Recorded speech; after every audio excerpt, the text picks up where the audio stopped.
earth will shake.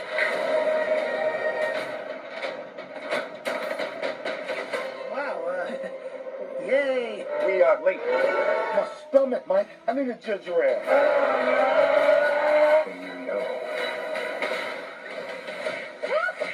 You. Let's go. What's up guys? Today we are checking out the new HY320 Smart Android Projector.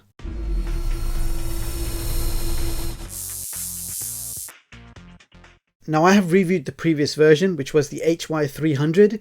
This is the new updated model, HY320, with a higher resolution, brighter ANSI lumens and lots more. It's also slightly bigger in size with a rectangular design, but same design concept. Projector unit attached to a stand which lets you rotate 180 degrees, allowing you to project your content anywhere you like. So basically similar concept to the Samsung Freestyle, but of course the HY320 is much cheaper in price, so you can pick this up right now for around £81.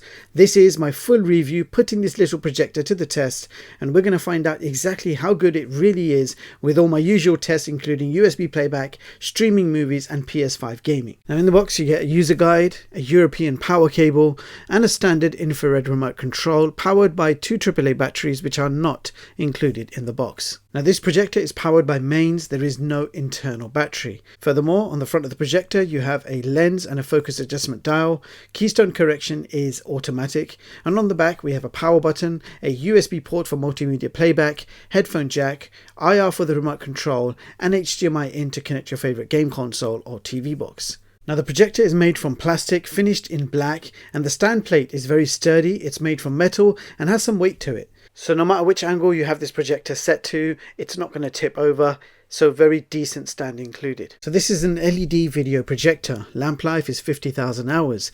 Brightness is 300 ANSI lumens. Contrast ratio 2000:1. Native 1920 by 1080 resolution. Now this projector is powered by the H713 Quadcore with 1 gig of RAM and 8 gigs of internal storage. This is running a custom version of Android 11. You've got 5 GHz Wi-Fi and Bluetooth 5.0. Furthermore, we have manual focus and auto keystone correction, and the maximum optimal screen size is 150 inches.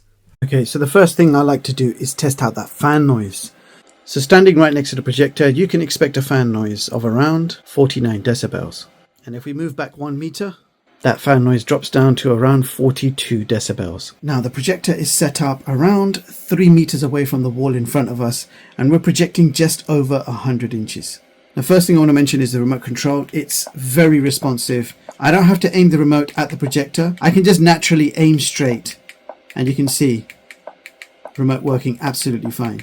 Now this is a custom version of Android 11. You can see shortcuts for Netflix, YouTube, Google Play. And you've got application settings, files. Then you've got a shortcut to activate HDMI. Right at the bottom we have some customizable shortcuts, so you can add your favorite apps and they will immediately appear at the bottom. Now if we go to applications, these are all the apps currently pre-installed, ready to use. I've noticed that we've got Mirrorcast and AirPin Pro, so we should be able to screen mirror our phones. I'm going to open up AirPin Pro. You can see ATV17 has come up. If we tap on it, any second now our screen should be mirrored. And as you guys can see, it's working fine.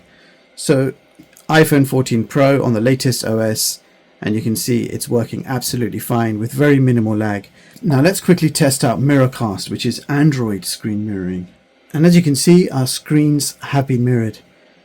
So Android screen mirroring working with very minimal lag. Awesome stuff. Okay, so the next thing we're going to test is USB playback. So I've connected a USB drive, and there it is, it shows up. I've connected a few different ones. FAT32 and NTFS work absolutely fine. So this is an AVI file, and you can see it's playing back fine.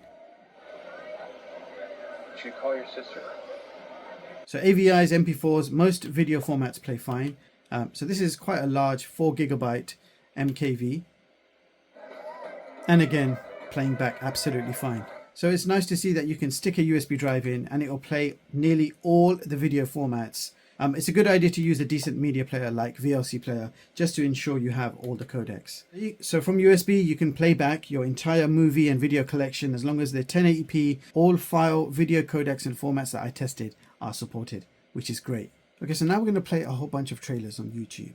Now this is a 1080p projector, but the internal YouTube is letting you select 4K 60, which I doubt it will be able to play back, but let's test it anyway. So as you guys just saw, it's absolutely struggling in 4K. So let's just switch the resolution down to 1080p. So 1080p 60, and you can see HDR is not supported.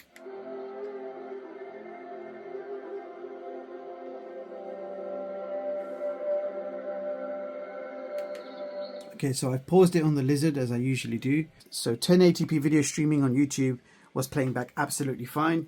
Looking at the Lizard close up, you can see there is no pixelation at all. All four corners are looking sharp and clear. The only thing I would like to mention at this stage is there is no HDR, so the colors aren't popping like they would on an HDR projector. Nevertheless, let's switch on the light and see how daytime projection would look. So light is on and you can still see quite a bit of that projection. So you can use this projector in daytime, but of course, if you want to enjoy this projector, you want to switch that light off. Okay, and to give you a better idea, let's go ahead and play a few more trailers on YouTube.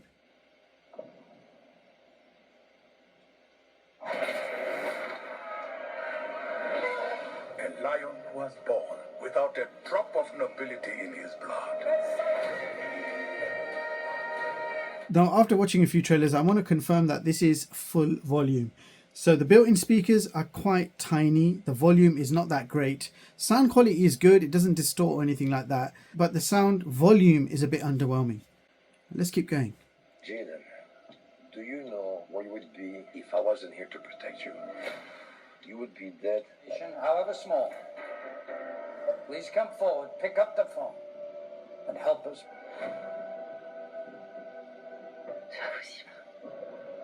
I am, but I'm about to rule the world. Wow, has some trouble communicating. You can be a bit insecure. Nice Vespa. Yeah, isn't she? You should try. Really? I won't call this in death. And you know it better than anyone. And that legacy your father left you. I'll offer you a deal. Join me and together we will get out of this place. Oh, Mike, slow down. We are late. My stomach, Mike. I need a ginger ale. No matter how fast you run this time, this is the end of everything you know. You! Get back here! Take that, universe. Out! Until... Okay, so now it's time to connect to the PlayStation 5 via HDMI. So if we check out first of all the current video output signal, you can see the resolution is 1080p 60 Hz. And I just want to confirm HDR is not supported.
And Sangha is out.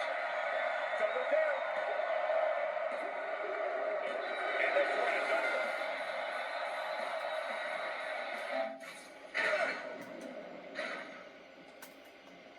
Hey! Hey, yourself!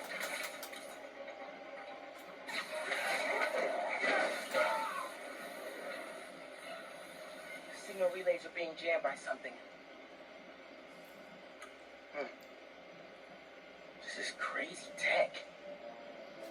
Hate to do this, but Let's check out the main system settings. So we've got network settings where you can connect to Wi-Fi or hotspots, and I can confirm this does support 5 GHz Wi-Fi. And as soon as I connect it to Wi-Fi, a pop-up does show there is a firmware update available, so I am going to download and update that right now. And then you've got Bluetooth settings, so you can connect to a Bluetooth speaker and have external sounds. We've got language settings, and I'll quickly show you what languages you could expect. I'm just going to scroll through them. You can read them for yourself.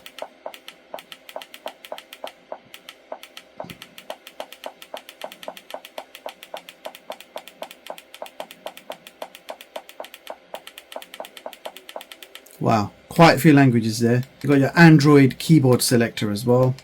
Other settings, we've got applications and factory reset. And then the most important one, you've got projector settings, under which you've got screen zoom. So now if you're in a small room and the projector overlaps the ceiling, you can shrink that screen down to less than 50%. And that just means that you can use this projector in any size room. Now you've got projector mode, so if you were going to ceiling mount this, you've got other options here. Now keystone correction is automatic, but you can manually fine tune if you want to. And that's pretty much your projector settings. Audio settings, all you have is volume. There is nothing else, no presets, nothing else. Date and time settings. Then you've got about, and I'll quickly show you about. So under about, you can see product number HY320 Android 11, and you can see the RAM and storage information. So those are all your main settings. So there you have it, guys. That was the HY320 Smart Android Projector. And here are my thoughts. The projector features decent brightness with native 1080p resolution. Projection quality is pretty good most of the time, but it does slightly struggle with dark scenes. Apart from that, it will give you a pretty decent projection quality for the price. Gaming with my PS5 via HDMI was also a pretty nice experience, and I was able to play with very minimal lag. Internal speakers were unfortunately poor quality and volume quite low. And in complete contrast, the fan noise was actually pretty loud and clear. Now, with all of that being said, if you're on a budget and you want a decent projector for movies and games under £100, then this one is actually not bad for the money. And in case you're wondering how this one ranks in my top projector performance chart of 2024, where you can compare the specs and prices of all the most recently reviewed projectors, then you can see the HY320 Smart Projector takes position 14 on this chart, one position above the HY300. And I've given this projector an overall rating of 3.8 out of 5. So that should also give you guys a pretty good idea of what I think of this projector. That's all for this video. If you want to see more of my latest and greatest unbiased tech reviews, hit the like button, sub to the channel, and hit the bell icon. Thank you so much for watching, and I'll catch you all in the next one. Peace.